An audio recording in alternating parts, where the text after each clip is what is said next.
gracias por venir al primer foro de Economía Solidaria y Paz, realizado por la Facultad de Ciencias Económicas y Administrativas, en cabeza del programa de Administración de Empresas. En un día como hoy, 20 de abril, con todas las contingencias que hemos tenido de tráfico, muchos de ustedes en parciales, la facultad generó este espacio derivado de un ciclo de conferencias que se han estado realizando como una forma en que el estudiante de la Universitaria Agustiniana escuche otros discursos, genere deconstrucción y construcción de los mismos, en virtud que las problemáticas del siglo XXI se solucionan no solamente a través de la disciplina, sino con el diálogo multidisciplinario, interdisciplinario entre los diferentes sectores. Por eso es que en el día de hoy hemos querido ofrecerles a ustedes este espacio en el cual usted va a escuchar diferentes conceptos, categorías e instrumentación matemática sobre un enfoque de la gran ciencia que es la economía, pero específicamente del enfoque de la economía solidaria. Muchos de ustedes pueden estar diciendo, ¿y qué es economía solidaria? Entonces, la forma como vamos a desarrollar este enfoque se va a dividir en 4 momentos específicos. En primer lugar, yo les voy a hablar qué es la economía solidaria, muy grosso modo. Posterior a ello, les presentaré a los grandes panelistas que hicieron todo lo posible para llegar el día de hoy, dado las contingencias que tenemos por estas carreras. En tercer momento, haremos unas breves preguntas en las cuales yo como moderador se las haré a los panelistas y ellos tendrán unos minutos para poder responderlas, ¿cierto? Estas preguntas son, podríamos decirlo, líneas argumentativas con las cuales desarrollaremos este foro. Y por último, si alguna persona, ya sea virtual o presencial, quiere hacer alguna pregunta, pues con mucho gusto podemos generar este espacio y con eso finiquitamos el proceso. Entonces, de nuevo, bienvenidos a la Universitaria Agustiniana, a la Facultad de Ciencias Económicas y Administrativas y al programa de Administración de Empresas, compañeros, estudiantes y demás. Desde esa óptica, una pregunta que usted debería hacerse es, ¿qué es la economía solidaria? Si ustedes se acuerdan, no sé si algunos vieron la asignatura Fundamentos de Economía, ahí comenzamos a ver las escuelas de la ciencia económica, ¿cierto? La escuela se puede decir como formas de interpretar el objeto de estudio de la economía a través del tiempo. Algunos de ustedes ya vieron, por ejemplo, no sé, la escuela clásica, los neoclásicos, keynesianos, monetaristas, neoinstitucionales y demás. La economía solidaria no se puede decir que es una escuela, pero sí se puede decir que está dentro del paradigma de la modernidad y entiendo paradigmas de los postulados de Thomas Kuhn, es decir, el sujeto racional. A diferencia, o se dice en diferencia, diría yo que a diferencia de la economía desde la perspectiva del sistema socioeconómico capitalista, la economía solidaria lo que busca es que a través de sus asociaciones, como son las cooperativas, los fondos mutuales, las precooperativas, ¿cierto? Y demás, sus asociados, los excedentes que generen ellos, y escuchen la palabra, excedentes, no lleguen simplemente al dueño del capital, sino a los asociados y que se distribuya equitativamente. Son asociaciones sin ánimo de lucro. En consecuencia, buscan otros valores, otros principios con los cuales puedan reconfigurar el tejido social como empresarial colombiano. Desde esa óptica es otra clase de enfoque, pero es dentro del sistema socioeconómico capitalista. Pero no busca es el lucro, vuelvo y lo repito, sino por ejemplo la democratización, la autoorganización, la autonomía, mejorar a las personas, me refiero bienestar, salud y educación con esos excedentes. Entonces es otra clase de enfoque y por eso es que nace este foro. Porque estamos en un momento de la sociedad colombiana en que después de que pudimos firmar los acuerdos de La Habana, otra vez comenzamos a asesinar a líderes sociales. Otra vez la violencia es la única forma en que determinados actores dentro y por fuera de la ley, buscan resarcir el tejido social colombiano. Desde esa perspectiva, la economía solidaria tiene mucho que decir. Al mismo tiempo, ¿qué dice la academia y sobre todo qué dice los gremios que les acabo de decir? Por eso nace este foro. Sin olvidar que una de las propuestas que quiere hacer la Unión Agustiniana es que para el próximo año tengamos la primera especialización en economía solidaria, que eso nos haría una batuta, ¿cierto? Por consiguiente, ¿qué estamos haciendo y cómo lo vamos a hacer? Y ahí vienen nuestros panelistas. Cada uno de ellos representa o a un gremio, o al Estado colombiano, o a la academia. Porque vuelvo y repito, para solucionar las problemáticas del siglo XXI no se puede hacer un solo sector o solamente una disciplina. Es decir, si yo voy a analizar lo que está pasando en Colombia solamente desde la economía, básico. Desde la administración de empresas, básico. Desde las ciencias políticas, básico. Se necesita el diálogo multidisciplinario. Si yo solamente voy a analizar lo que está pasando en la sociedad colombiana solamente desde los gremios, básico, o solamente desde el Estado, es necesario lo tripartito. Y por eso cada uno de esos panelistas reflejan al Estado, a la academia y a los gremios económicos. Bien, desde ese orden de ideas, les voy a decir quiénes son nuestros panelistas y lo voy a decir desde el orden alfabético de sus apellidos, ¿vale? Para que no tengamos ningún proceso inadecuado. En primer lugar está el doctor Juan Fernando Álvarez, profesor de planta de la Pontificia Universidad Javeriana y directivo del Centro Internacional de Investigación e Información sobre Economía Pública, Social y Cooperativa, CIRIEC. En segundo momento, la doctorante y editora de la revista Cooperativismo y Desarrollo de la Universidad Cooperativa, Lina Blanco. El doctorante Eider Mario Barbosa Pérez, director técnico de Desarrollo de la Unidad Administrativa Especial de Organizaciones Solidarias. Y por último, Laura Restrepo, coordinadora del Departamento de Servicios Educativos de la Central de Integración y Capacitación Cooperativa, SINCOP. Cada uno de ellos, como les acabo de decir, representa algunos de los sectores y eso hace la riqueza de lo que vamos a escuchar y que usted va a estar partícipe en eso. Asimismo, y ya para terminar esta introducción, una nota al pie de página. Este foro también se hizo por una crítica que hicieron los estudiantes de la noche. Varias veces yo escuché a mis estudiantes diciendo, es que en la noche la universidad no hace nada. Esto es un ejemplo de que sí lo estamos haciendo, ¿cierto? Porque es muy fácil criticar y debemos de hacerlo. Pero la pedagogía crítica dice si vamos a criticar es con argumentos, conceptos y categorías. Espero, estudiantes, que ustedes reflejen por qué son los profesionales del presente y por qué ustedes son los que reconfiguran el aparato productivo colombiano. Eso quiere decir que espero escuchar sus preguntas como profesionales que son y que representan a la universidad. Muy bien, prosigamos. Entonces, desde ese orden de ideas, hay tres preguntas, a mi juicio, bellísimas, que generan conceptos y categorías y que se las vamos a hacer a nuestros panelistas. En primer lugar, la primera dice lo siguiente: ¿con qué instrumentos de política pública cuenta el Estado colombiano para dar cumplimiento a las obligaciones del acuerdo de paz y cómo se articulan entre ellos?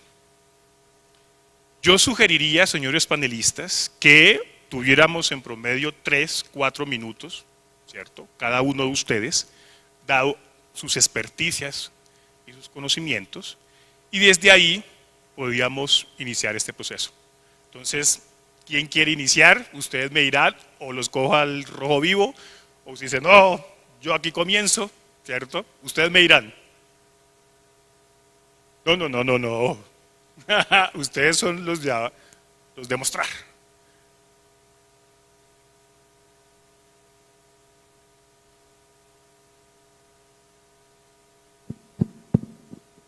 Buenas noches. Como es una pregunta que hace referencia a políticas públicas, sugiero iniciar con una respuesta y a partir de allí establecer un diálogo. Bueno, primero, muchas gracias a Universitaria Agustiniana por la invitación, gracias al profesor Dustin Gómez por la organización de la actividad, a quienes se encuentran presencialmente en el auditorio, a quienes están virtualmente conectados en la actividad, a los panelistas, profesor Juan Fernando, Laura y Lina, gracias por compartir este espacio. La economía solidaria está reglamentada en Colombia por medio de la Ley 454 de 1998. En su artículo segundo se define como un sistema socioeconómico, cultural y ambiental que tiene unas características de cooperación, solidaridad, ayuda mutua, entidades sin ánimo de lucro y que tiene como fin principal el desarrollo integral del ser humano. En los diálogos de La Habana, establecidos entre el Gobierno de Colombia y las FARC-EP, el punto 1, reforma rural integral, tiene como marco conceptual la economía solidaria. Y particularmente celebramos que así sea porque es un modelo que tiene la oportunidad de brindar herramientas, de brindar posibilidades y alternativas para la reconstrucción del tejido social colombiano, para la construcción de paz en Colombia, para el desarrollo del campo colombiano y todos los objetivos, tareas que se puso el acuerdo de paz. El acuerdo de paz se firmó como el acuerdo final en el Teatro Colón, lo sabemos, acabamos de cumplir 5 años de la firma del acuerdo y ese punto 1, reforma rural integral, establece la adopción de 16 planes nacionales sectoriales para el cumplimiento de esos compromisos. La mayoría de esos planes nacionales sectoriales ya están en ejecución, quizá hace falta 2 con cierre técnico, pero quiere decir que en primer lugar el Estado está cumpliendo porque adoptó los planes nacionales y los viene ejecutando. De esos 16 planes nacionales, 4 hacen referencia puntualmente a economía solidaria. Uno es el plan de comercialización, que establece condiciones para mejorar la comercialización de los productos del campo, beneficiando de esta manera a los productores rurales, que lo lidera el Ministerio de Agricultura y donde la unidad que yo represento hoy hace parte de la mesa técnica, es decir, tiene injerencia en la oportunidad y la facultad de establecer unas políticas para su desarrollo. El segundo es el Plan de Generación de Ingresos de la Agricultura Campesina, Familiar y Comunitaria, también liderado por el Ministerio de Agricultura, donde la unidad también hace parte de la mesa técnica, que dialoga con el plan de comercialización y establece unas condiciones iniciales para mejorar los ingresos, especialmente del campo colombiano. El tercero es el Plan Nacional de Seguridad Alimentaria y Nutricional, liderado por el Instituto Colombiano de Bienestar Familiar, donde la asociatividad y la comercialización son parte importante y por eso también la economía solidaria es un referente allí importante. Y el último es el Plan Nacional de Fomento de la Economía Solidaria y Cooperativa Rural, PLANFES. Es decir, la economía solidaria tiene un plan nacional sectorial propio, producto del acuerdo de paz, que tiene como objetivo el desarrollo del campo colombiano, con énfasis en la asociatividad, la cooperación, la ayuda mutua, que además tiene como eje central de trabajo a una población vulnerable, entendiendo población vulnerable como víctimas del conflicto armado colombiano, población reincorporada, esto es población que hacía parte de grupos armados ilegales y ahora están en la legalidad por medio de proyectos productivos, madres y padres cabezas de hogar, enfoque de género con población LGTBI, población de negros, afro, raizales y palenqueros, jóvenes y población del campo. Esto se entiende como población vulnerable, aunque la economía solidaria está disponible para todas y todos los colombianos, es decir, no es excluyente, sino todos nos podemos ver beneficiados. Empezamos entonces con 4 planes nacionales sectoriales donde la política pública se encarga de ejecutar unos elementos del acuerdo de paz.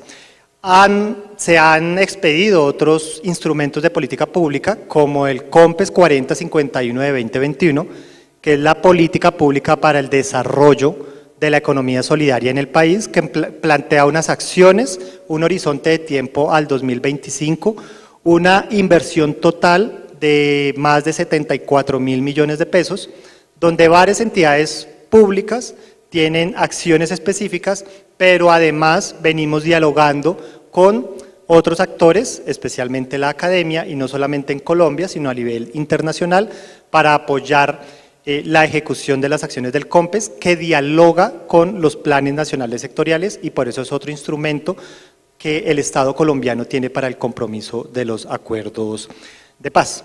Para no extenderme en esta respuesta, termino diciendo que el punto 1 también del acuerdo establece 170 municipios con las más altas tasas de pobreza y de violencia en Colombia, y donde se han implementado unos programas de desarrollo con enfoque territorial, PEDET, ustedes quizá han visto esa sigla por allí. Son una inversión pública y privada en estos 170 municipios distribuidos en 16 regiones, municipios que quizá no han tenido anteriormente una inversión pública considerable, pero que gracias al acuerdo de paz lo están teniendo. Un ejemplo, el departamento del Cauca, en estos 5 años que llevamos de ejecución del acuerdo de paz, ha tenido una inversión superior a 10 billones de pesos en infraestructura, que esperamos se multiplique en los 10 años siguientes, o en los 3 periodos siguientes, perdón, de presidenciales que establece el acuerdo como obligación para el Estado colombiano de cumplir con esas obligaciones. Dejo acá y bueno, dejo la palabra a mis compañeros panelistas para ampliar la información. Gracias. Muy buenas noches para todos, jóvenes, estudiantes, Dustin, todos los compañeros aquí conocidos. Juan Fernando, me alegra, Juan Fernando ha sido parte de mi proceso de formación y bueno, quiero hacer un reconocimiento público en este momento que me da la oportunidad de la vida. Quiero como compartir algunas reflexiones en términos más, digamos, en el sentido práctico de la política pública. Tú hablabas, Dustin, de cuáles son los instrumentos, ¿sí? Dentro de la intervención de una política pública, pues hay diferentes enfoques, pero en uno de ellos es el desarrollo de esa intervención o esa acción de política pública en 5 etapas. La primera etapa es tener una intencionalidad, un acuerdo, ¿cierto?, que ya se surtió en este proceso de paz, ya se podría dar que hay esa primera fase. La segunda fase es la formalización y otra etapa siguiente ya viene siendo la decisión, que en qué se ve consolidado en la normatividad que acaba de mencionar mi compañero Eider. Pero hay 2 fases dentro de la intervención de la política pública, que es la implementación y la evaluación, para que tenga todo el ciclo completo de un análisis de política pública en cualquier tema, y en este momento pues en el tema de los acuerdos de paz y su relación con la economía solidaria. Entonces, en este contexto de estas 5 fases de la política pública, yo considero que hemos surtido los 3 primeros momentos y estamos en la fase de implementación, y creo que algo gaseoso en las herramientas o instrumentos que hayan en la fase de evaluación de esta política pública de los acuerdos de paz. Dicho esto, entonces, para que esto se dé, estas etapas de la política pública se den, entonces hay diferentes tipos, ¿cierto?, de planeación de la política pública. Entonces, podemos ver unas fases, por ejemplo, de planeación de lo normativo, es decir, cuando se crea la norma después de lo que ya mencioné, las primeras fases. Hay otra fase que es lo estratégico, que en qué se ve reflejado lo estratégico de esa política pública, es en lo que acaba de mencionar Eider, como lo que llamamos nosotros los planes. El plan visto como un instrumento público que recoge esa intencionalidad general, ese objetivo general de esa política pública que se construyó y se materializó de alguna manera en una normativa. Ahí vamos, creo que también vamos en esa fase, hemos surtido unos planes, ¿cierto?, de como tú los llamas, pero tenemos que bajar entonces a analizar el tema de política pública en términos de lo que se podría decir la fase táctica y la fase operativa, ¿sí? La fase táctica es aterrizar esas líneas estratégicas. Entiendo aquí que hay un programa o los asistentes son programas de administración de empresa, entonces luego entendemos un poco el tema de lo estratégico. Cómo bajar lo estratégico entonces a lo táctico, es decir, cómo llevar esas líneas grandes de política pública ya establecidas y que están en ya unos planes, en unos instrumentos, un COMPES, un PANFLES, un plan de desarrollo de economía solidaria, ¿cierto? Cómo eso empieza a tener ya más cuerpo para luego llevarlo a 2 estamentos, que es donde creo que está en este momento el proceso, y es en la implementación, es decir, en la construcción de programas, ¿sí?, que viene siendo esa parte táctica, y los proyectos que le van a dar mayor cuerpo, y esos proyectos ligados principalmente a la destinación de presupuesto. Creo que como tú mencionas, se evidencian los instrumentos, en algunos sectores se ha logrado hasta llegar a ese nivel operativo táctico con recursos, pero creo que estamos en deuda en seguir implementando el acuerdo de paz en mucho de lo que se ha prometido.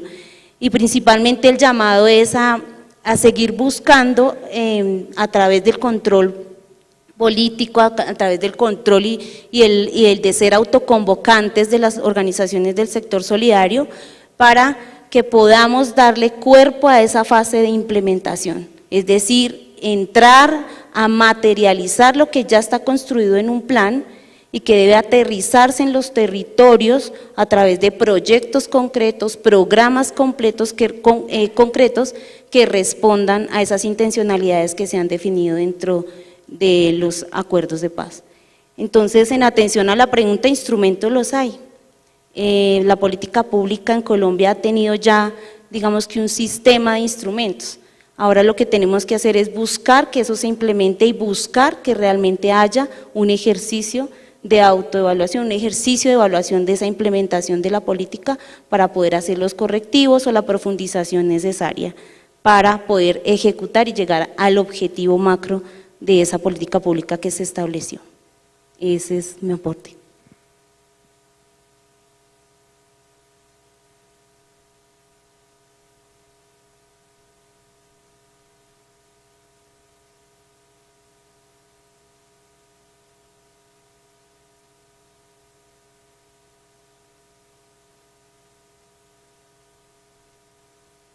Buenas noches para todos, agradecer a la Uni Agustiniana por este espacio, a mis compañeros. Realmente para mí es una alegría compartir hoy escenario con Juan Fernando, con Lina, a quienes pues admiro y a quienes he invitado a muchos de nuestros espacios, y hoy poder compartir con ustedes ya de este lado es muy gratificante, también da un poco de nervios, debo admitirlo, pero es una alegría compartir con ustedes, por supuesto también con la unidad.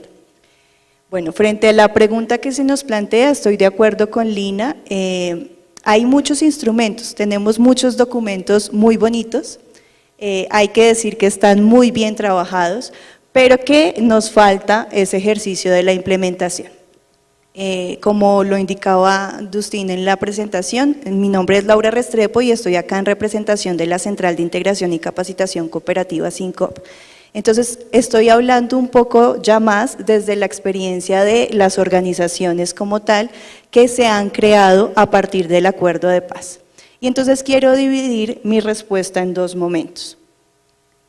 Primero, indicar que la forma que se ha estipulado dentro del acuerdo de paz para la reincorporación de los firmantes a la vida económica y social es la economía solidaria. ¿Y por qué se adopta este modelo para esta reincorporación? Porque hemos entendido que no puede haber paz si no hay un cambio en el modelo económico. No puede existir esa paz porque el modelo económico en el que estamos es un modelo que promueve la competencia, que promueve y fomenta las violencias, que promueve y promueve la desigualdad. La economía solidaria, en cambio, entra a romper todos esos esquemas y por eso es la forma que se decide dentro de los acuerdos de paz implementar para este ejercicio. Entonces, dentro de los acuerdos hay 6 puntos en los cuales se dan estas pautas para esa reincorporación a la vida económica y social de los firmantes de paz. Y como ya lo decía Eider, hay unos puntos particulares en los que transversalmente está la economía solidaria allí implícita. En el primer punto, que es la reforma rural integral, está implícito que debe promoverse la asociatividad y el emprendimiento solidario en el campo para la reincorporación de estas personas. Y para la promoción también de la economía campesina, reconociendo también el enfoque de género y el enfoque pluriétnico, que hace parte también de las realidades del conflicto que se ha generado en nuestro país. Entonces, desde ahí se han implementado unas políticas públicas o unos instrumentos, ya lo ha mencionado Eider, lo que tiene que ver con los PEDET, que son los programas de desarrollo con enfoque territorial, donde se propone que estas personas firmantes de paz, pero que además también las víctimas y los miembros de la comunidad participen en la generación de esos programas que van a tener la raíz de los planes de desarrollo en cada uno de los territorios. Desde ahí entonces también se estipula la creación del PLANFES, como ya lo han mencionado, que tiene que ver con la implementación de la economía solidaria en lo rural. Entonces se plantea, de hecho algunos de nosotros participamos en algunas de las jornadas que se dieron para la creación de esta herramienta, que hay que decir se formuló desde el año 2017, se publica en el año 2018, pero por el Ministerio de Trabajo es adoptado hasta el año 2020. Y que tiene como un enfoque hasta el año 2035 en el que se plantea un reto muy grande, que es poder eliminar la pobreza y garantizar el buen vivir de los firmantes y de los colombianos en general. Luego también hay otras herramientas, el COMPES 4051 específicamente, que habla de la economía solidaria, pero pues al hablar de la economía solidaria también va a promover o va a fortalecer este enfoque del acuerdo de paz. Y también hay un COMPES particularmente para el acuerdo, que es el COMPES 39, permítanme, 32, donde están los lineamientos del acuerdo de paz, y entonces allí también se establece la creación de estas formas. Luego tenemos unas herramientas propias del sector, como es el balance social, ¿no? Cómo vamos a dar el cumplimiento del beneficio para nuestras comunidades desde nuestras organizaciones, y herramientas como el PSEM, que van a entrar a promover también las organizaciones solidarias. Sin embargo, vamos a ver la otra parte de este ejercicio, y es que la realidad es que hoy, 5 años después de la firma del acuerdo de paz, según Indepaz, llevamos entre líderes sociales y firmantes 1.327 líderes y firmantes de paz asesinados. Y la realidad es que hoy tenemos, según ECOMUN, que es la organización que se creó desde el acuerdo de paz para articular a todas las organizaciones, las formas asociativas que se crearon desde el acuerdo, tenemos alrededor de 200 organizaciones o formas asociativas conformadas, y hoy, 5 años después, menos del 10% de esas formas asociativas han logrado la sostenibilidad como organización. Entonces, lo ha dicho Lina, estamos en deuda con este proceso, hay unos avances, pero es que ya vamos 5 años de este acuerdo y no hemos logrado consolidar ese ejercicio. Entonces, no podemos desconocer un trabajo que ya se ha realizado, pero tampoco podemos desconocer la realidad de las familias firmantes de este acuerdo de paz y de las comunidades que están alrededor de ellas. Entonces, realmente la gente hoy siente un agotamiento en términos del no cumplimiento de estos acuerdos de paz, en términos de no poder ver la garantía de sostenibilidad de sus procesos productivos. Y entonces, ¿qué nos ha faltado allí? Nos ha faltado implementar estas herramientas, fortalecer la asistencia técnica, fortalecer y acompañar ese ejercicio de consolidación de estas organizaciones, que son de economía solidaria, que son sin ánimo de lucro, pero que no son con ánimo de pérdida, que necesitan de una estructura administrativa. y pues que también un poco se desconoció la realidad de las personas firmantes de paz, porque venían de un proceso y tuvieron que cambiar a otra forma de vida. Entonces hizo falta este acompañamiento y es necesario que ya no demos más tiempo de espera a este espacio. O sea, realmente también hubiera sido interesante poder invitar justamente a alguien de comuna a este espacio que pudiera como contar estas experiencias, pero desde las organizaciones, desde el acompañamiento que hemos realizado, sí existe ese dolor por la falta de acompañamiento en este ejercicio. Entonces, instrumentos hay, pero no los hemos implementado como debiera ser. No hemos dado el acompañamiento que estas formas asociativas necesitaban en esa transición para lograr que estos emprendimientos fueran sostenibles. Y bueno, también uno de los puntos, el segundo punto del acuerdo que tiene que ver con la seguridad en el ejercicio político de los firmantes, pues hoy con esta realidad de los 1.327 firmantes asesinados, pues no se está cumpliendo. Nada más en el 2022, en lo que va corrido de 2022, ya llevamos 14 firmantes de paz asesinados. El año pasado tuve la oportunidad de asistir a la celebración o a la conmemoración de la firma del acuerdo de paz que realizó WeEffect, una de las organizaciones suecas que ha venido haciendo el acompañamiento a estas formas asociativas. Y allí participaron firmantes del Acuerdo de Paz de El Salvador y del Acuerdo de Paz de Honduras.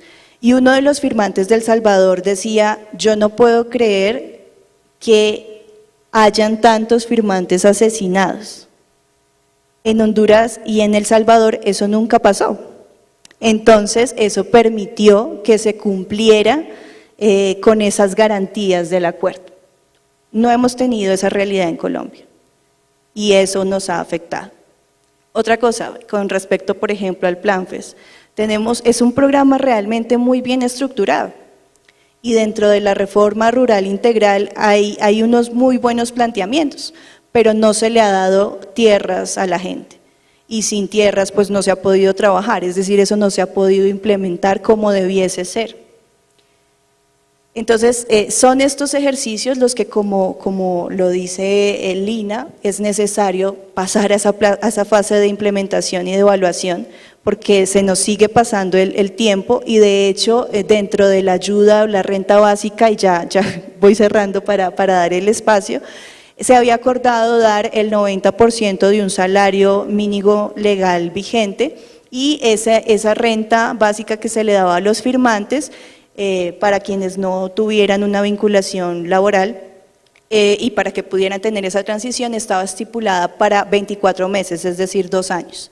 Eso se fue ampliando, se fue ampliando y esta renta básica se vence ya el próximo año, a finales de este año. Pero los procesos productivos no han logrado ser sostenibles. Entonces, cuando esa renta básica se acabe, ¿qué va a pasar? ¿Sí? Y además de qué va a pasar cuando esa renta básica se acabe es también cómo vamos realmente a asegurar esa transición cuando tampoco hemos eliminado el estigma que hay frente a esta población, porque los estigmas siguen existiendo. Y un poco los CTCR, que son las zonas veredales donde se ubicaron a los firmantes, pues también tienen ese estigma. Entonces, ¿cómo realmente lograr romper? Y por supuesto también cómo el trabajo con víctimas y con la comunidad se involucra en todo ese ejercicio. Un poco eso quería compartir. Bueno, lo bueno de lo último es que nos dejan sin tema, entonces hablamos lo que queremos. Muchas gracias a la Agustiniana, Dustin, muchísimas gracias por esta invitación y por supuesto a Lina, a Eider y a Laura, con quien hacemos desde distintas miradas, construcciones conjuntas. Entonces por eso no hay maestros ni alumnos, no hay lo que hay finalmente es unidad de propósitos. Entonces, voy a tratar de referirme a algunos puntos que dentro de todo lo que han planteado podemos enfatizar. Lo primero, el sentido de la política pública, los actores, voy a poner énfasis en los actores para caer un poco en el tema que se ha tocado acá transversalmente, que es el tema de la seguridad, el tema de tratar de generar desde organizaciones alternativas convivencia pacífica. Bueno, frente al sentido, digamos que aquí yo me traje mi chuleta, que me dice que las políticas públicas, esto lo hicimos con otras personas, son tentativas de regular situaciones que presentan un problema público en una colectividad o entre colectividades. Y eso es muy interesante porque primero son tentativas, usted lo puede lograr o no lo puede lograr. Y segundo, que nos dicen que se presenta ante un problema público, pero lo público no se reduce a lo estatal, ni lo estatal se reduce a lo gubernamental.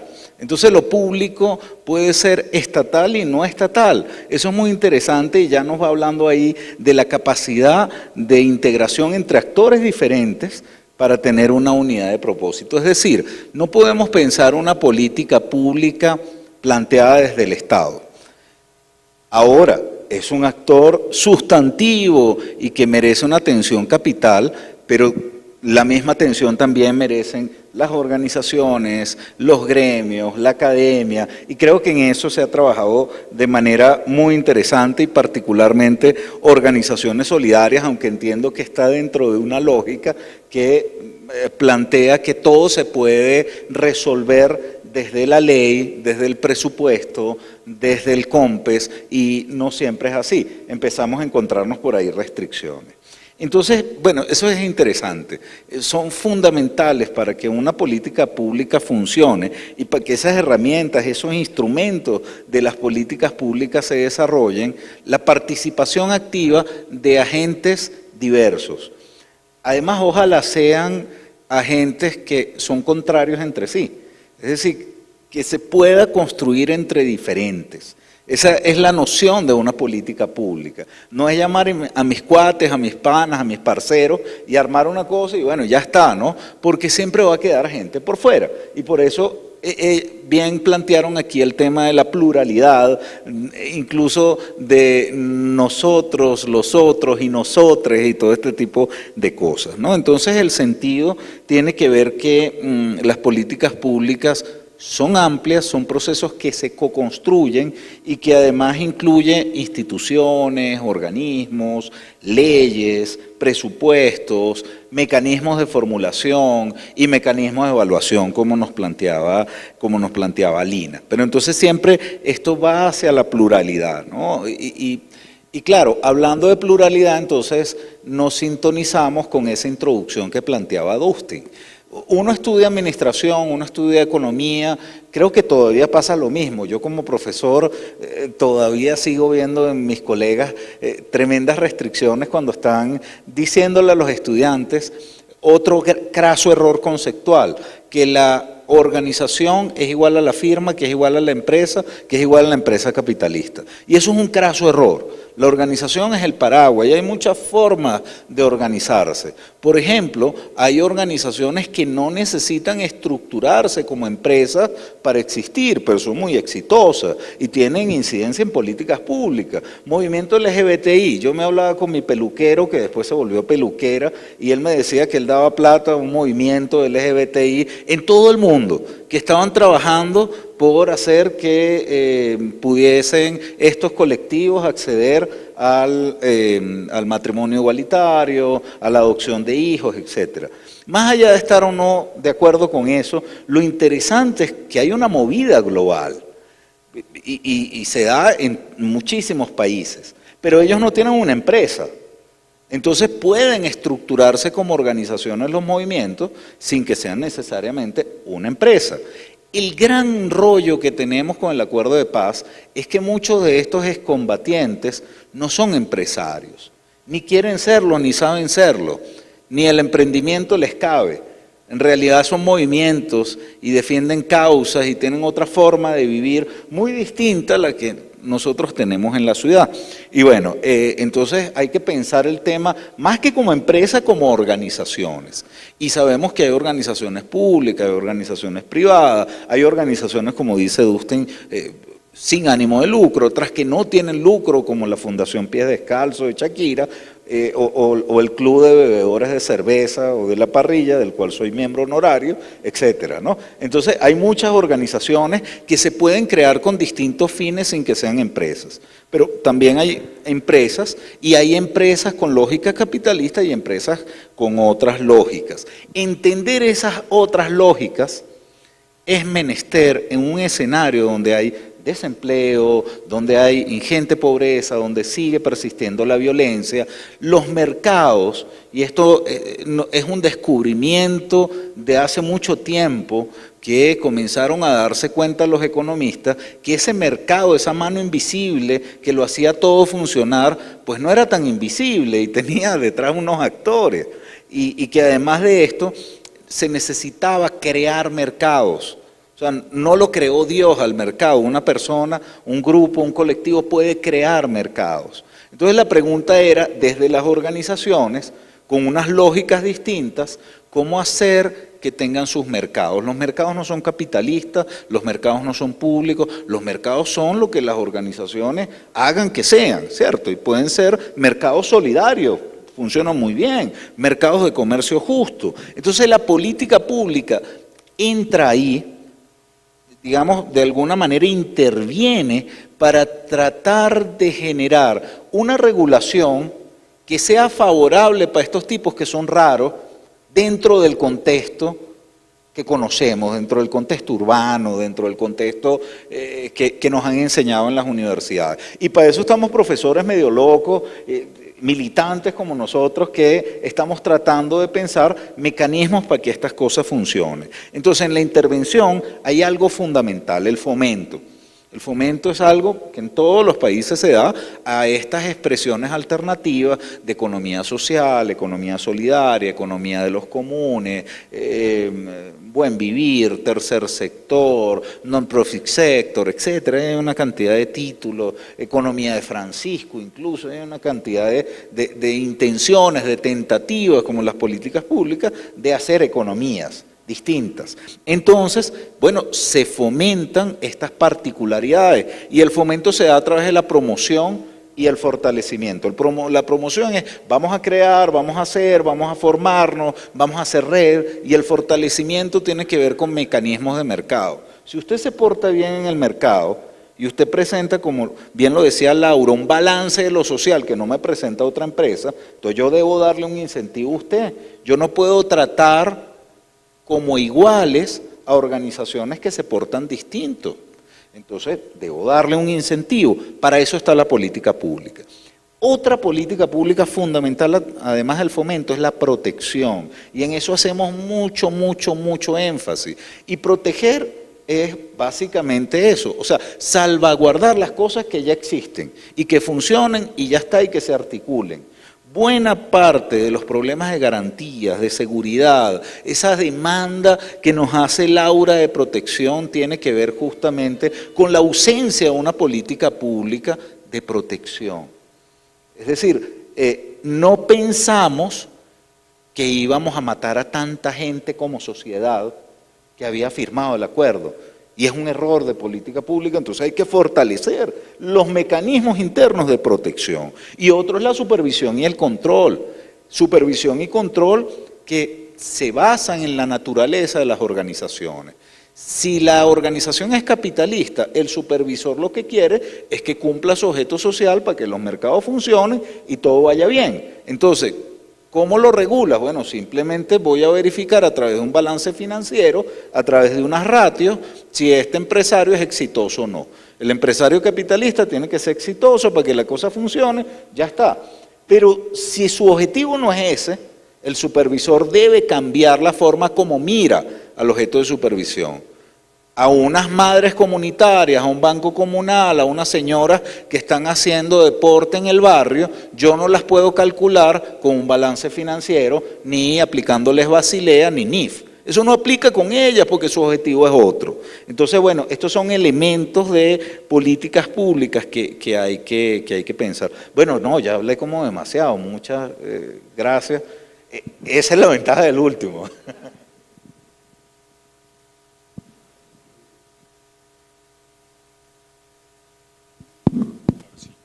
Bien, muchas gracias por sus lecturas de esta pregunta. Como se pudieron dar cuenta, estudiantes y las personas que me están escuchando, cada uno de los sectores tiene una forma de interactuar y de responder a la pregunta. La riqueza del foro es la capacidad que tiene el escuchante de generar pensamiento crítico frente a las categorías y conceptos que se acabaron de decir. Bien, en segundo momento, y también por el tiempo, y me imagino porque algunos de ustedes se tendrán que ir para su clase de las 8 y tantas, ¿cierto? Supongo, pero los invito a que se queden. Acuérdense que tanto la facultad como el programa de administración de empresas avaló este proceso, así que llegado el caso podemos hablar con los profesores, nada de nervios. Entonces, una segunda pregunta, y con esta finiquitamos este panel, para, llegado el caso, escuchar alguna de sus preguntas o desde el punto de vista virtual. Entonces, la voy a sintetizar de la siguiente manera. Señores panelistas, ahora sí me los quedo mirando ustedes. ¿Cuál es el rol de la investigación y en general de la educación solidaria en la construcción de paz en Colombia? Asimismo, ¿cómo aportan los gremios, el sector privado y las organizaciones de base en dicha consolidación? Consolidación. Me trabé. Ineludible. Los escucho, señores panelistas. Bueno, voy a empezar en esta oportunidad. Entonces, bueno, lo primero en términos de la investigación es fundamental nombrar las cosas, ponerlas dentro del escenario público para poderlas trabajar. Entonces, la investigación tiene un rol fundamental en este ejercicio de visibilizar lo que es la economía solidaria, pero además también de fundamentarla y de darle las bases de continuidad. Es muy importante también tener en cuenta que dentro de los ejercicios de investigación pues también son fundamento para la formulación de políticas públicas, pero también además para la toma de decisiones en general de los sectores y de articular estos espacios. Entonces hay organizaciones como la Red Unicosol, como CIRIEC, como el mismo INDESCO, que desde la academia se han dedicado a estos ejercicios de investigación en economía social y solidaria. Pero hay que reconocer que también como sector tenemos una falencia en este sentido, en términos de que no es muy común que se hable de la economía social y solidaria. Entonces, para quienes estudiamos administración de empresas, economía, contabilidad, pues realmente dentro de nuestras cátedras no es la economía solidaria de lo primero de lo cual se habla. Muchas veces puede ser una electiva, pero no es como la raíz que principalmente se nos inculca. Entonces es importante este ejercicio, es importante también para el sector la investigación desde el sentido de generar estadísticas que nos permitan saber quiénes somos, cuántos somos, qué estamos haciendo y que nos permitan en ese sentido articular. Y para eso pues es importante también que se puedan generar los recursos no solo desde las universidades sino desde los distintos actores de la sociedad para fomentar esos ejercicios de investigación. Y por supuesto que esos espacios se puedan articular para poderlos potencializar, porque si no se quedan como ejercicios individuales que van a quedar en un anaquel, pero que no se van a dar a conocer. Entonces es importante también generar esos espacios de articulación.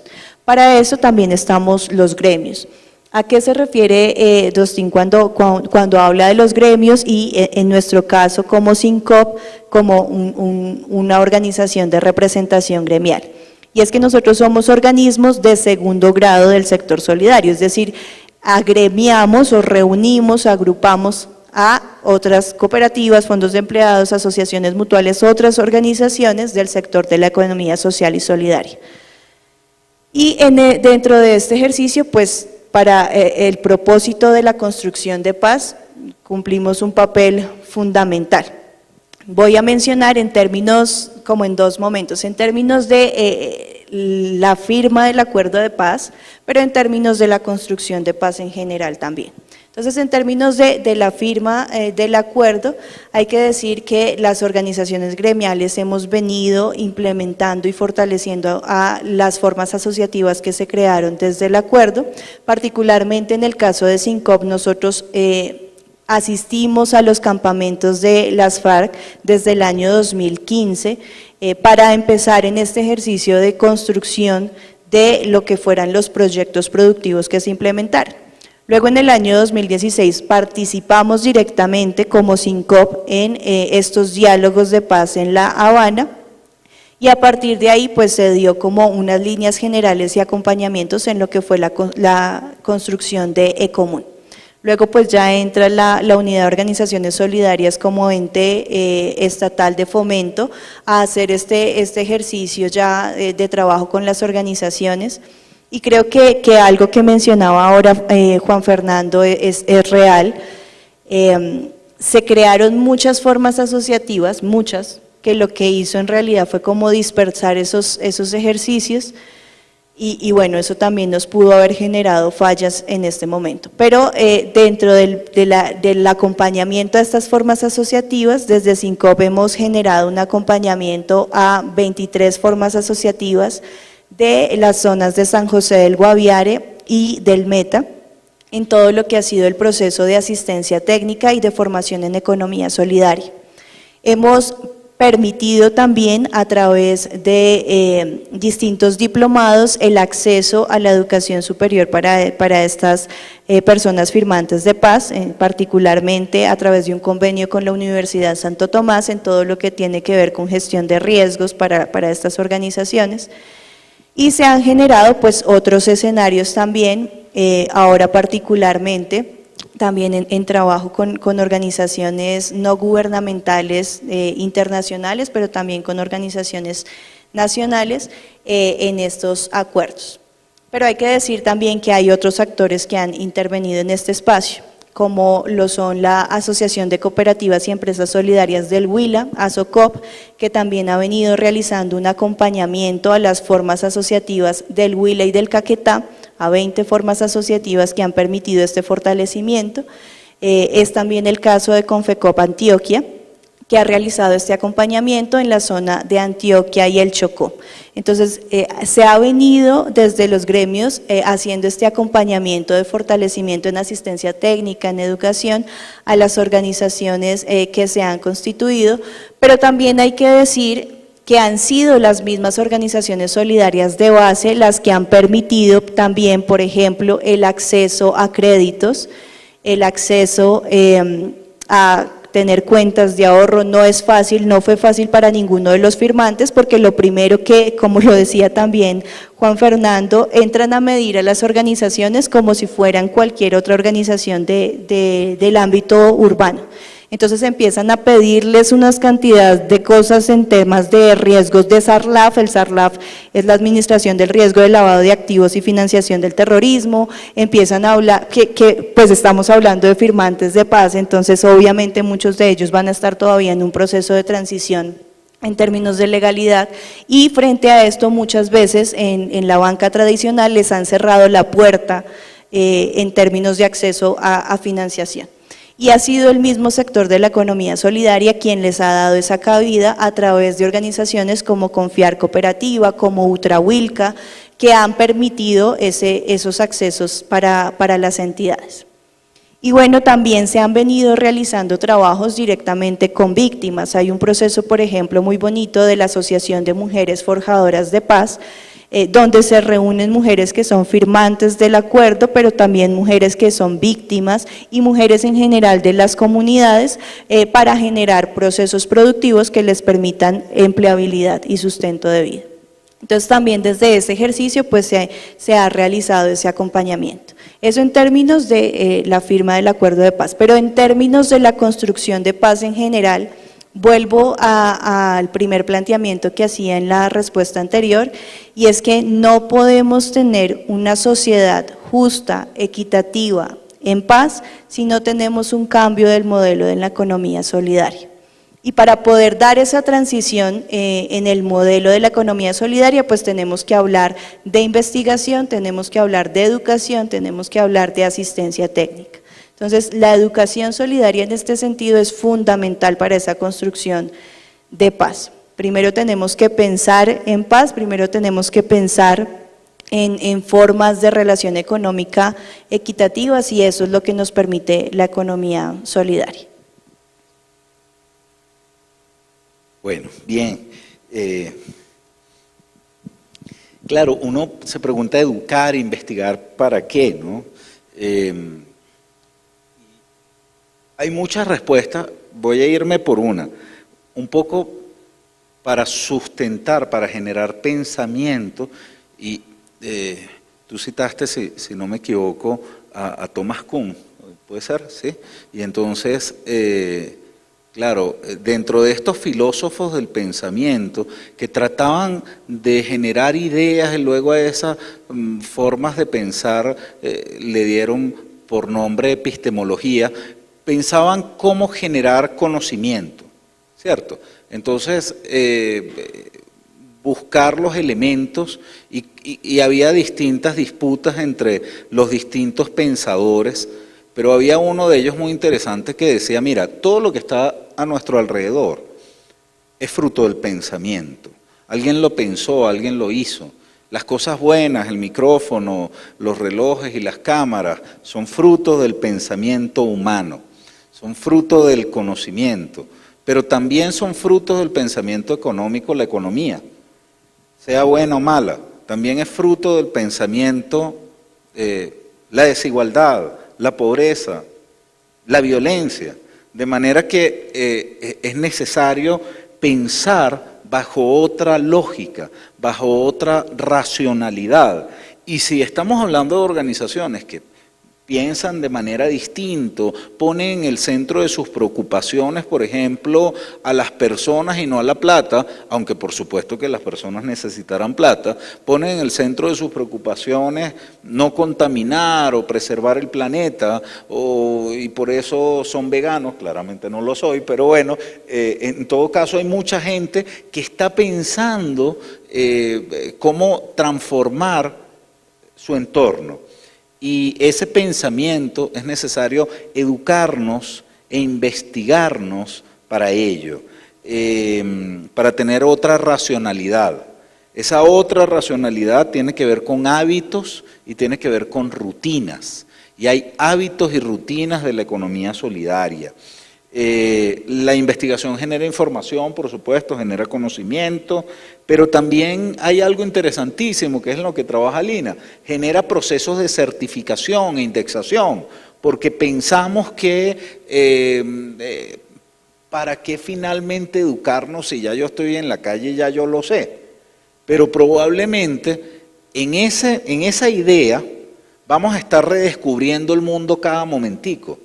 Es decir, si nuestros grandes maestros, si nuestros grandes pensadores no dejan una semilla, cada ratico vamos a estar inventando el mundo de nuevo. La diferencia entre estos magistrales pensadores y mis colegas pensadores de Estados Unidos, ninguna. Pero ¿por qué son más famosos y por qué citamos a Chavenato y a Krugman y a Amartya Sen y no a Kalmanovic, no a Carlos Gutiérrez, etcétera? Bueno, porque no generamos pensamiento que se vaya fortaleciendo cada vez más.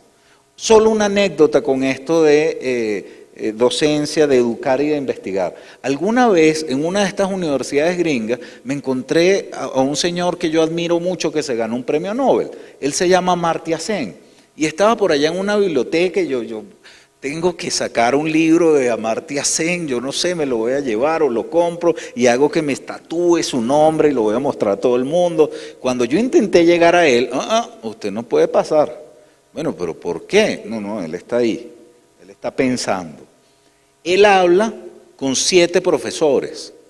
Estos 7 profesores, todos con su doctorado, postdoctorado, líneas de investigación, a su vez son profesores de 7 profesores más, y a su vez esos 7 profesores tienen al menos cada uno 3 estudiantes doctorales.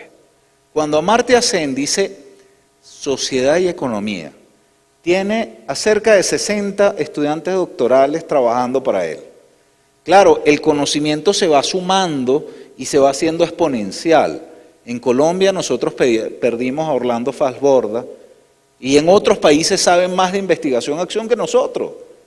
Entonces, la investigación y la educación es importante para no repetir el cuento, para que mañana cuando se muera Laura, cuando se muera Eider, cuando se muera Lina, o me muera yo, o se muera Rimel, o se muera Ricardo, no tengamos que volver a generar pensamiento desde cero. Entonces es importante la certificación, la indexación, la generación de pautas para decir, mira, sí, yo avalo lo que estás haciendo. A veces los estudiantes se inquietan, se molestan, porque dicen, no, profe, es que usted me pone a leer esas cosas que... Pero ya va, espérate, vamos a generar pensamiento, vamos a generar conocimiento. Quería irme por ese lado.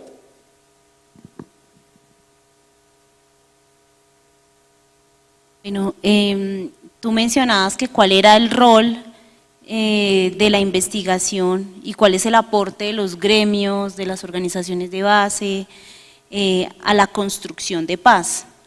Quiero partir desde esta última parte, sobre el tema de la construcción de paz. Entonces creo que pensar en la construcción de paz es pensar principalmente en convivencia pacífica. Eso quiere decir que debe haber una responsabilidad y corresponsabilidad, ¿cierto?, desde el ciudadano de a pie hasta los diferentes niveles de organización, como nos mencionaba Lady, las de base, las gremiales, que agremian otras de base, que se vuelve una organización exponencial. Y a partir de eso es importante pensarnos que desde la convivencia pacífica hay un principio importante y es el de conocer y reconocer a los actores. Creo que eso es un elemento base para la construcción de paz o de convivencias pacíficas. Es reconocer, conocer primeramente al otro y luego reconocerlo. Y creo que ahí, en el ámbito de la investigación, yo veo que hay un aporte. El estudio de casos, que muchas veces es criticado fuertemente desde la investigación y la ciencia, creo que hace ese aporte desde la investigación. Porque el estudio de caso es conocer un caso, reconocerlo y a través de la investigación, del análisis de categorías, a través de la teoría, de los documentos seminales, de lo que ya se ha construido, comparar, compartir, o sea, hacer un análisis, se puede dar por validación de esas experiencias y esas expresiones que hay en la realidad, los estudios de caso que hacen parte de la investigación. La acción, investigación, acción, participación, que es casi que entrar en el territorio, entrar en los actores del territorio, no es desde atrás, no es el objeto de investigación, es el sujeto de investigación que hace parte de la construcción de la investigación, del conocimiento. Entonces creo que un pilar importante para la convivencia pacífica y la construcción de paz es conocernos y reconocernos, actores. ¿Para qué? Para conocer nuestros puntos de encuentro y nuestros puntos de desacuerdo, ¿sí? Hay puntos en que llegamos a tener acuerdo y en otros no, pero en esos puntos de acuerdo es que empiezan los procesos de paz. Es ahí donde nosotros podemos construir y convivir con el otro y saber que tenemos una diferencia, pero que en esa diferencia podemos convivir. Si no, no hay proceso, no hay construcción de paz. Entonces, quiero partir de ahí, del proceso de lo que podríamos pensarnos como construcción de paz. La investigación sin duda tiene un papel importante, como lo mencionaba Juan Fernando, como lo hemos mencionado. La investigación aporta a los procesos de educación, pero la educación vista también como el ejercicio que sabemos que es la transformación, no la emisión, no el emitir solo información, sino de lo que hace énfasis Dustin cuando dice el pensamiento crítico. Ya somos profesionales, ¿cómo vamos a hacer el análisis de toda esta información para llevarlo a un pensamiento crítico, apropiarlo y luego actuar sobre ese pensamiento? Entonces, eso es un elemento. Lo otro, cuando hablo de la responsabilidad y corresponsabilidad, es que hay niveles de responsabilidad y corresponsabilidad. Entonces, un ciudadano a pie que ya que entiende la lógica de la convivencia pacífica, de construir paz, tiene una responsabilidad y podemos decir que tiene un radio de acción estrecho.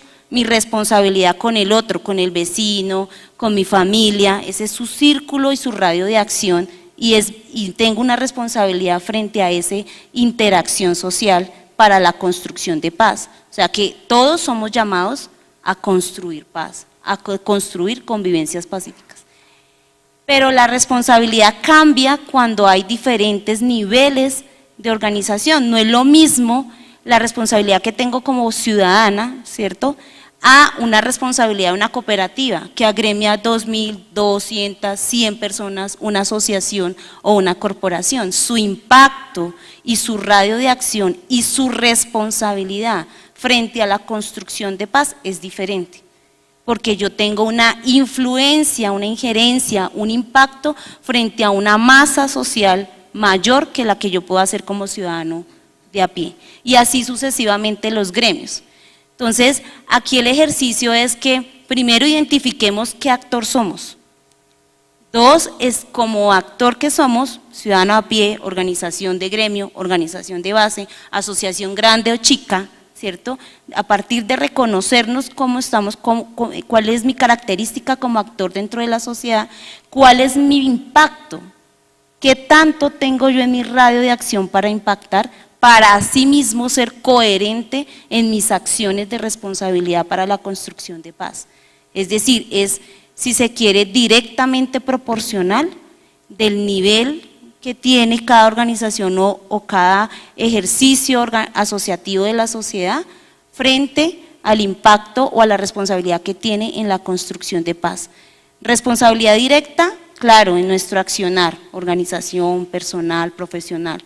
Y corresponsabilidad en coayudar desde otras políticas que están construidas para la convivencia pacífica, ayudar en esos ejercicios y acciones. Entonces creo que hago como la reflexión al llamado de que son muchas las latitudes en las que podemos trabajar para la construcción y la consolidación de paz. Y eso se puede dar en todos los niveles y estamentos, y ese es el llamado, a que seamos agentes activos de construcción de paz. Bueno, muy bien. Consideramos que la investigación es uno de los aspectos fundamentales para el funcionamiento de una sociedad y en general la educación. No solamente la investigación en economía solidaria, la educación solidaria, sino en general la educación y la investigación.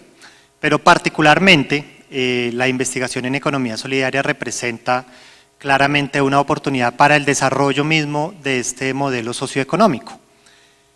Colombia tiene una entidad que fomenta la economía solidaria, la Unidad Administrativa Especial de Organizaciones Solidarias, y dentro de sus funciones, dentro del decreto que transforma la anterior entidad en la unidad, hay unas acciones puntuales de investigación en educación solidaria y en economía solidaria. Lo que lo hace una entidad pública tanto sui generis al investigar sobre su objeto de estudio. Y es una tarea que hace la unidad, hay una coordinación de educación y de investigación creada que genera investigación propia con los funcionarios de la unidad, y además con otros actores que se suman a hacer una evaluación, como lo mencionaba Lina en la primera intervención, una evaluación de esos instrumentos de política pública que se están ejecutando. Porque, y aquí traigo una idea del profesor Juan Fernando, de una idea antigua, ¿no?, de este foro, y es: la política pública per se no es el documento, no es el instrumento formulado. La política pública realmente es la ejecución de ese instrumento. Estamos de acuerdo en que la ejecución y la evaluación de esos instrumentos, de esas políticas, va a permitir no solamente al Estado, sino a todos los actores interesados, saber qué va bien, qué no va bien, qué hay que mejorar en esos procesos de implementación. Y la investigación es allí importante. Por ejemplo, en la unidad hicimos un producto de investigación donde evaluamos una prueba piloto del Plan Nacional Sectorial de Economía Solidaria en un municipio que lo implementamos durante 4 años para saber eso qué enseñanzas le puede traer al Estado y cómo puede efectivamente cambiar, mejorar, modificar algo que ha venido haciendo.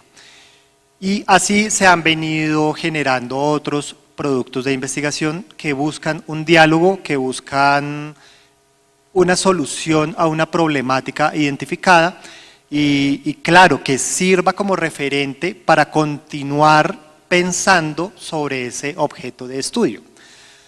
Otra estrategia que desde la unidad se viene implementando para fortalecer los procesos de educación y de investigación, que no solamente hacen referencia a la construcción de paz en Colombia, sino en general al fomento de la economía social y solidaria, son las sinergias, las alianzas, los convenios que tenemos con instituciones de educación superior, con gremios, con grupos de investigación, que nos permiten justamente eso, continuar pensando y continuar promocionando ese modelo de la economía solidaria en Colombia. Para no ir más lejos, con Uniagustiniana tenemos un convenio firmado que ha posibilitado que varios productos de investigación, podemos hablar de más de 20 productos de investigación en 3 años, han sido generados gracias a ese convenio. Productos que están disponibles en internet para lectura de todos ustedes y como es ciencia, por supuesto, está susceptible a crítica, a mejora. Finalmente, los gremios y en general todos los sectores del sector son absolutamente importantes y una prueba de ello es el ejercicio de construcción del documento COMPES. COMPES es Consejo Nacional de Política Económica y Social y son instrumentos de política pública adoptados por el Departamento Nacional de Planeación para un tema específico. En el proceso de construcción del COMPES de Economía Solidaria que está vigente, se tuvieron en cuenta a los gremios, a la academia, a la sociedad civil, para que entre todos se construyera una política pública acorde con las necesidades del territorio. ¿No es perfecta? Claro que no. ¿Quedaron muchos temas de lado? Sí. Pero en general se tuvieron en cuenta las consideraciones más relevantes que los gremios, que la academia, que la misma sociedad civil había hecho de manera histórica al Estado y que no habían sido atendidas. El COMPES de Economía Solidaria representa la actualización de la política pública después de 4 décadas que no se hacía, no lo dice el gobierno, lo dicen los mismos gremios y lo dice la misma academia, lo cual representa una oportunidad para ir un paso adelante, para que la economía solidaria como el marco conceptual del acuerdo de paz sirva no solamente para fortalecer los procesos de cohesión social, de reactivación económica, de comercialización de los productos del campo, etcétera, sino que sirva como marco conceptual para un cambio de la sociedad colombiana, para que los colombianos nos pensemos de manera diferente, nos relacionemos de manera diferente y la economía solidaria allí está como una oportunidad válida, probada, de poder pensarse otros procesos sociales con unas dinámicas diferentes.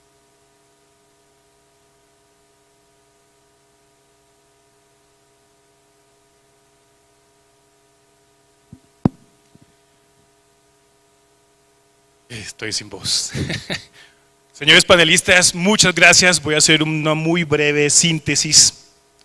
Iba a hacer que ustedes hablaran, pero tienen unas caras de que no van a hablar. ¡Ah, uy! Me dejó callado, hermoso. Ya le paso el micrófono. Más importante que usted hable que yo. Me imagino que va a hacer una pregunta o algo así. Perfecto. Muchas gracias a ustedes por venir. Mi pregunta va para Eider. Desde su perspectiva de gobierno, según el último informe del DANE, del Producto Interno Bruto, alrededor del 11% de nuestro PIB se destina a subsidios, dígase ingreso solidario, de la infancia. ¿Cree usted que sustituir o llevar estos subsidios al presupuesto de la economía solidaria puede ser una buena forma de reemplazar esa forma tan estatista que actualmente tenemos? porque yo creo que para nadie es un secreto que nuestro actual modelo de subsidios es ineficiente, porque promueve y hace que la desigualdad continúe. Entonces, ¿no sería mejor llevarlo a la economía solidaria, ese presupuesto que se está destinando, que son más o menos 120 millones de dólares? Y tengo una pregunta pequeña para Ginette. ¿Tú podrías profundizar cuando dices en cambiar nuestro modelo económico porque no funciona? Y lo digo porque me parece que en plena globalización, en un mundo tan competitivo, venir a desmontar todo nuestro sistema económico, pues suena algo descabellado. Entonces no sé si fue que entendí mal. Muchas gracias. Gracias por la pregunta. Bueno, primero una claridad. En la economía solidaria no hay subsidios y no es un modelo asistencialista. Lo que lo hace también un modelo interesante porque da cuenta de las capacidades de cada individuo para su desarrollo integral, pero también para un desarrollo comunitario. Hay un fomento, en el caso de Colombia hay un fomento público para la economía solidaria o para las organizaciones de economía solidaria, pero no siempre, no es homogéneo que el sector público apoye la economía solidaria. Y eso es importante tenerlo en cuenta también por el principio de autonomía. Si nos pusiéramos muy teóricos, llegaría a decir uno que bajo el principio de autonomía el Estado no debería estar allí, en el modelo de economía solidaria. Claramente para Colombia el Estado es necesario para fomentar organizaciones de economía solidaria por los resultados que generan este tipo de organizaciones. Generación de ingresos, autonomía, autogestión y autosostenibilidad de una organización que puede tener un proyecto productivo de lado.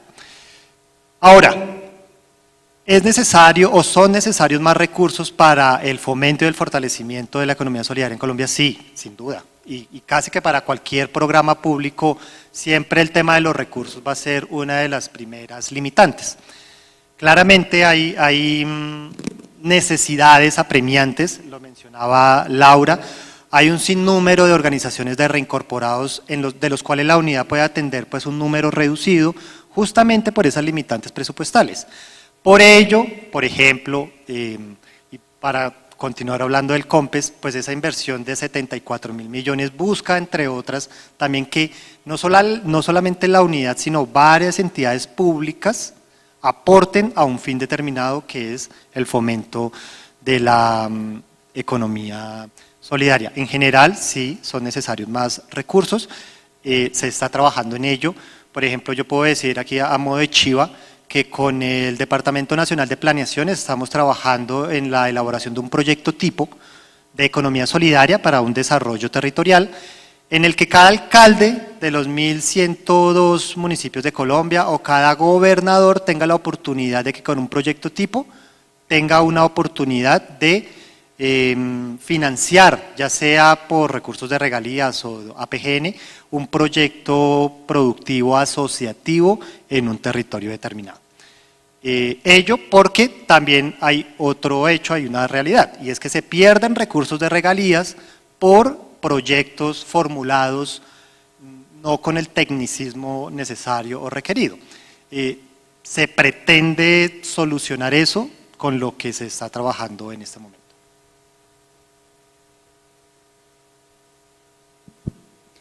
Bueno, y para dar respuesta a la pregunta que se ha planteado. Básicamente hay una diferencia radical cuando hablamos de economía capitalista y de economía solidaria o de otras formas de economía, economías transformadoras como la economía comunal, el buen vivir. La economía capitalista está centrada en la moneda, en el capital. La economía solidaria particularmente es un sistema que está centralizado en valores, en principios, en el ser humano. Pararnos desde estas dos racionalidades ya nos pone un punto, una mirada diferente. Si nosotros nos paramos sobre la moneda, que es la economía que hemos venido viviendo históricamente, o el modelo predominante en este momento, pues nos damos cuenta de las consecuencias que tenemos, las consecuencias ambientales que tenemos, las consecuencias en la salud mental de las personas, las consecuencias en términos de empleabilidad, las consecuencias en términos de inequidad y de justicia social, las consecuencias en términos de violencias. Entonces, es un modelo económico que ha venido replicando una cantidad de violencias porque nos hemos centralizado en la moneda y el poder lo tiene quien tiene el acceso a esa moneda. Y eso se ha concentrado en ciertos individuos particularmente. Entonces hoy podemos ver que gran parte de la riqueza del mundo entero está concentrado en cierta población. En cambio, la apuesta de la economía social y solidaria es generar el bienestar común, a partir pues, de la propiedad privada, sí, pero en términos de la colectividad, y de generar procesos que potencien la vida. Y en ese sentido, pues razonamos diferente. Para nosotros entonces, el medio ambiente, la naturaleza no es un recurso para explotar, nos entendemos naturaleza. Y entonces sabemos que hay que cuidar la naturaleza para preservar la vida. Sabemos que la moneda es un medio para la vida y no la vida un medio para la moneda. Por eso hay una distribución equitativa también de esos recursos. Ahí podemos hablar, por ejemplo, de la economía del cuidado, del reconocimiento de la mujer y del rol del cuidado, que históricamente se le ha como delegado a la mujer en la construcción de la economía y del aparato productivo. Eso genera también una equidad, una justicia social en ese sentido. Y cuando deja de existir esta prevalencia en quien tiene la moneda, empieza también a existir otra concepción del trabajo y empiezan a haber entonces también otras formas de relación que nos hacen vivir de una forma más justa y equitativa. Entonces, esa es como el cambio de modelo al que me refiero. No en términos de, es decir, existe aquí la propiedad privada, existe este ejercicio, pero estamos pensando en la persona. O sea, si nosotros seguimos pensando con este modelo capitalista es que no es viable la vida, no es viable y nos hemos dado cuenta, por ejemplo, con el tema de la pandemia, donde nos hemos dado cuenta que es producto también de esa forma de vida que hemos llevado. Entonces, pensarnos desde esta otra racionalidad donde la moneda está para el servicio de la vida, donde todas las relaciones económicas que se generan allí son para el bienestar de las personas y de las comunidades, pues nos va a permitir realmente una construcción de paz. A eso nos referimos. Creo que Juan Fernando quiere aportar. Es que son economistas y yo siempre he querido estar en una facultad de economía y discutir con economistas y cuando estaba en la Nacional no les gustaba mucho el tema, ¿no? Ahora comenzaron a abrir espacios, le llaman economía popular, pero cuando yo estaba allá, nada, y cuando estaba en LESAP menos. Imagínate, casi me echan cuando planteé que habían bienes públicos no estatales. Después se enteraron que había un autor que 30 años antes lo había dicho, pero bueno, esa es parte de la cosa. Fíjate, ahí hay un venenito muy interesante. El problema básico de los subsidios es el costo de la regulación, es el costo del control. Y un premio Nobel de Economía, Douglas North, lo calculaba y lo decía de una manera brillante. Digamos, el mayor costo del subsidio es la corrupción. Y regular eso es muy complicado, tan complicado que Douglas North, cuando ya estaba viejito, calculó matemáticamente cuál era el porcentaje de regulación aceptable o de corrupción para que las cosas funcionaran. Y entonces, claro, eso fue terrible, ¿no? Pero bueno, el tema es el siguiente. En España ocurrió que en la dictadura de Franco sitiaron a muchos pueblos, a muchas ciudades. Particularmente se ensañó con los vascos y con los catalanes. Y de ahí los problemas actuales. Con los vascos, entonces, salir a la calle era un problema y se reproducían entre ellos, entre lo que pasa aquí en Suatá con los melgarejos. Entonces les tocaba reproducirse entre ellos, cada tanto es estadístico, salían niños con distintas capacidades. Entonces, niños con síndrome de Down, con enfermedades bipolares. España es uno de los países del mundo que por la guerra más personas con distintas capacidades tiene. Y entonces ellos se pusieron a estudiar seriamente, los economistas, sobre todo los de Hacienda, ¿no? Los que serían de aquí de la DIAN, cuánto valían los subsidios y cuánto les costaba transferir a un tercero organizado la gestión de chicos con síndrome de Down para insertarlos laboralmente. Y se dieron cuenta que el Estado era mucho más ineficiente, era mucho más costoso que buscar una asociación de padres de niños con síndrome de Down. Es decir, imagínense, uno tiene la fortuna divina de tener un hijo con síndrome de Down. Entonces, uno como papá lo puede llevar a 3 opciones: al colegio estatal, mis niños con síndrome de Down; al colegio privado capitalista, con búsqueda de lucro, el niño que me da la plata; y a la asociación de padres que buscan generar estrategias pedagógicas para que sus hijos se inserten en la sociedad. Entonces, probablemente, si yo tuviese esa bendición, yo me fuese con la asociación de padres con niños con discapacidad. Hay una eficiencia, y esto está estudiado por John Mead, que lo determinó, y en el caso español también hay muchos casos. Entonces, ¿qué es lo interesante? Que en un mercado, el grave problema que se nos causó a los economistas fue pensar que la única forma de hacer economía es la capitalista. Y es una forma muy importante, pero no es la única. Los consumidores deben estar organizados. En una sociedad donde la única forma de hacer panaderías y ofrecer pan es la capitalista, es una sociedad que tiene gruesísimos fallos de mercado. Entonces, si usted tiene a unos panaderos organizados a través de una cooperativa de panaderos, y eso lo hemos escrito y tal, y usamos esto en nuestros casos, probablemente ellos mismos pueden regular al empresario capitalista del pan, así como el empresario capitalista del pan regula al panadero artesanal.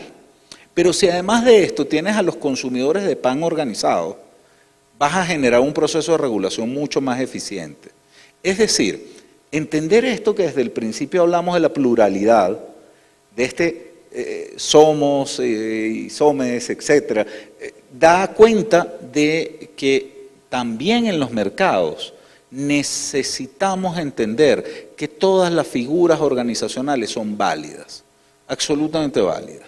Y cada una, pues por supuesto, tiene una cantidad de autores que lo sustentan. Charles Guide habló de la necesidad del consumidor, y una de las grandes fortalezas de la economía francesa es que los consumidores están organizados, cosa que en Colombia no. Una de las grandes sistemas de la organización de los productores la dio Owen en Inglaterra, y una de las grandes fortalezas de la economía inglesa es la capacidad de los trabajadores de organizarse. Entonces, digamos que hemos estado en un territorio donde hemos satanizado muchas cosas. Hemos satanizado a los sindicatos, hemos satanizado a las señoras de la tercera edad, hemos satanizado... Todas las organizaciones caben.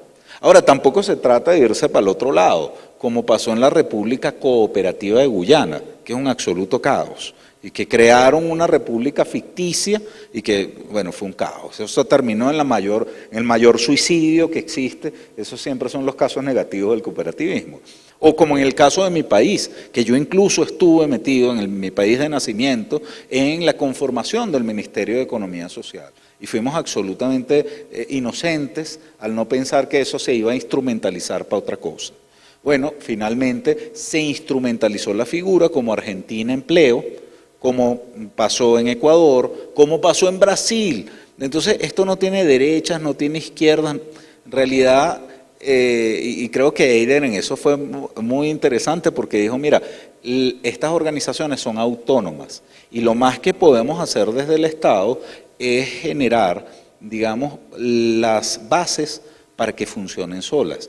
Entonces, para que funcionen estas cosas, tiene que haber, como bien comentabas, reconocimiento a la diversidad, tiene que haber reconocimiento a la capacidad de operar de distintas maneras. Entonces, ¿qué problema tiene que usted tenga distintas formas de otorgar subsidios?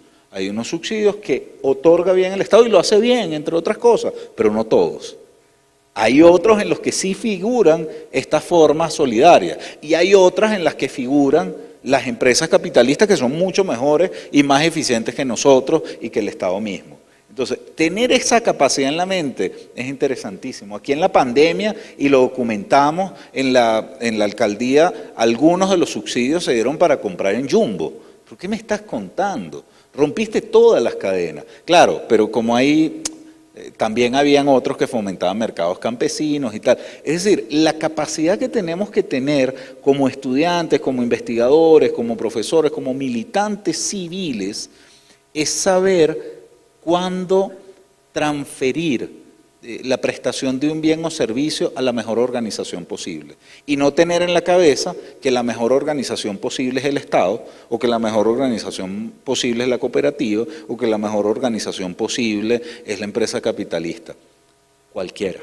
Pero hay que estudiar sus particularidades y en los territorios, en la medida en que sean más plurales, más desarrollo se genera. Termino con esto. Nosotros estamos en una locura en la Javeriana, que es una locura y sabemos que no vamos a estrellar, pero no importa. Y creo que aquí hay un estudiante que está abanderándonos en esa locura. Nosotros sí sabemos que hay una economía que no funciona y que la economía está patas arriba.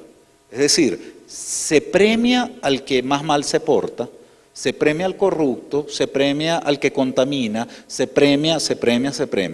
Y resulta que yo voy a comprar una manzana agroecológica y no quiero pagar lo que cuesta, pero yo no regateo en Carulla. Entonces, como esta economía está al revés, nosotros lo que pensamos es que podemos generar incentivos para voltearla y para que la economía esté al servicio de la transformación. A mí me da igual que sea organizaciones solidarias, que sea Indesco Universidad Cooperativa, que sea Sincopo, que sea Universidad Javeriana o que sea cualquier organización o agustiniana. A mí lo que me interesa, el éxito de esta organización, es la capacidad para transformar. Y eso estamos tratando de medirlo. Entonces, pero transformar desde la diversidad. Por eso le hemos llamado esto ecosistemas organizacionales transformadores. Claro, venimos a una facultad de estudios ambientales y rurales, tenemos que ponerle algo, ¿no? Pero en todo caso es entender que en un mercado hay distintas formas organizacionales. Hay formas que cooperan, otras que compiten, otras que se depredan, sin satanizar a uno o a otro, sino que todos somos importantes y todos merecemos reconocimiento. Y poner, digamos, en la vara de la medición del éxito de las organizaciones, la capacidad de transformar las organizaciones. A mí me da igual que Ecopetrol genere tantos billones de pesos, si no es capaz de compensar el daño ambiental que genera con esos billones de pesos que tuvo de ingresos, está externalizando la contaminación a las generaciones futuras. Prefiero su pequeño fondo de empleado que no genera plata, pero por lo menos no destruye. Bueno, eso es una locura y estamos trabajando en ello, pero esa es parte del pensamiento y todos los que estamos aquí hacemos parte de esa militancia colectiva. No les quito mucho tiempo, pero quería contarte que hace, no sé cuánto fue Juan Fernando, que se hizo el estudio de las cooperativas, caso de éxito de las cooperativas de trabajo asociado, unos 10 años.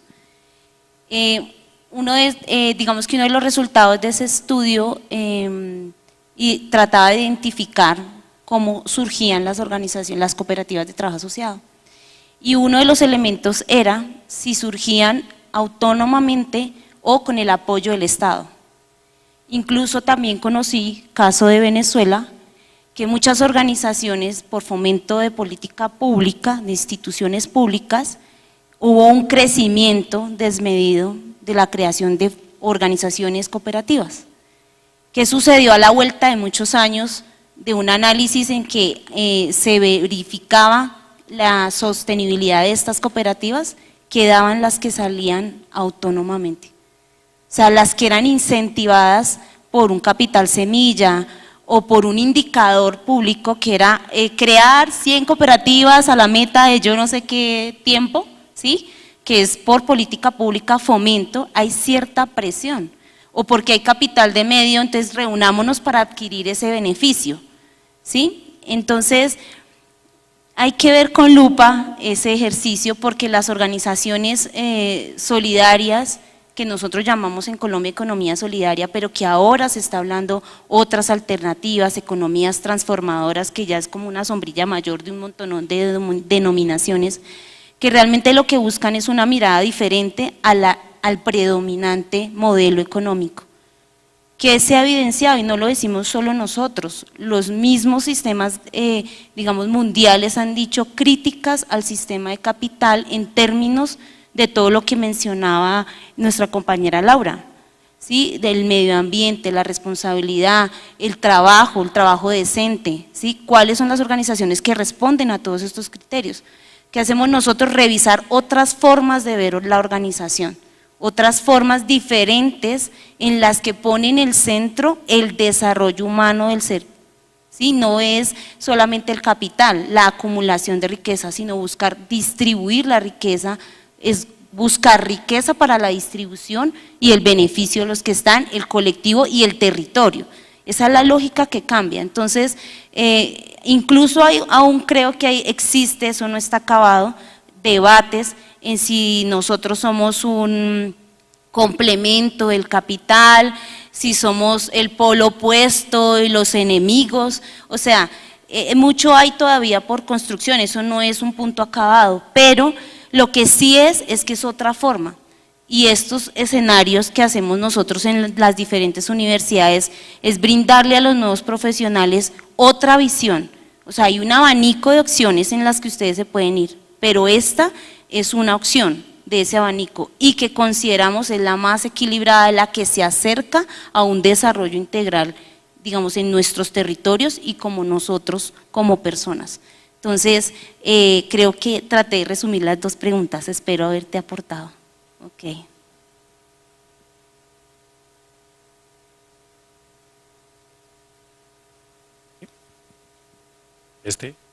Sí.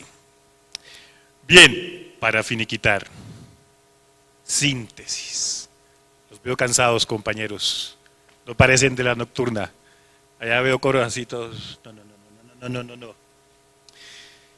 En primer lugar, muchas gracias por estar aquí.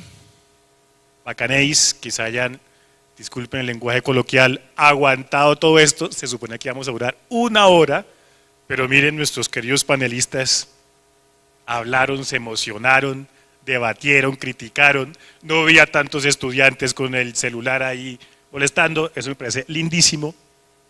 Espero que hayan escuchado a cada uno de los discursos que dijeron, que usted tome una posición frente a eso, que refleje porque es un profesional que va a contribuir a la sociedad colombiana.